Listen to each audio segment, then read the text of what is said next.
Price Lord. கர்த்தருடைய நாமத்துக்கு மகிமை உண்டாவதாக. நம்ம ஒரு கடினமான பாதையில கடந்து போகும்போதும் இல்ல சோர்ந்து போய் இருக்கும்போது நம்முடைய ஆத்துமா பலன் அடைகிறதுக்கு நம்ம செய்ய வேண்டியது என்ன தெரியுங்களா? கர்த்தருடைய நாமத்தை உயர்த்தி துதித்து பாடுறவங்களா இருக்கணும். வேதத்துல எங்கெல்லாம் கர்த்தரை துதிக்கிறாங்களோ அந்த இடங்களில் எல்லாம் தேவன் ஆளுகை செய்து அவர்களுக்கு ஜெயத்தை கொடுக்கறதையும் விடுதலை கொடுக்கறதையும் நம்மளால பார்க்க முடியுங்க. அப்படிதான் அப்போஸ்தலர் புஸ்தகம் 16வது அதிகாரத்துல கூட பவுலும் சீலாவும் சிறைச்சாலையில இருந்து கர்த்தரை துதித்து பாடுறாங்க.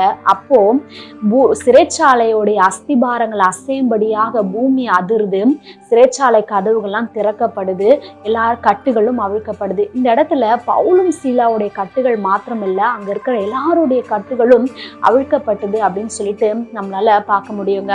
அதே மாதிரி தாங்க நம்முடைய வாழ்க்கையில கூட நம்ம கர்த்தரை துதித்து பாடும்போது எல்லா சோர்வுகளும் மாறி போகும். நம்முடைய வாழ்க்கையில இருக்கிற எல்லா கட்டுகளையும் கர்த்தர் உடைப்பாங்க. நம்ம குடும்பத்துல இருக்கிற எல்லா கட்டுகளையும், பாவ கட்டுகள் எல்லாவற்றையும் தேவன் உடைக்க செய்து நம்முடைய குடும்பங்கள் மத்தியில நம்முடைய தனிப்பட்ட வாழ்க்கையில தேவனுடைய ஆளுகை நிறைவாய் இருக்கிறதையும், தேவன் நமக்கு விடுதலை கொடுக்கிறதையும் நம்மளுடைய வாழ்க்கையில நம்மளால பார்க்க முடியுங்க. அதனால கர்த்தருடைய நாமத்தை உயர்த்தி துதித்து பாடுறவங்களா இருப்போமா? தேங்க்யூ. God bless you.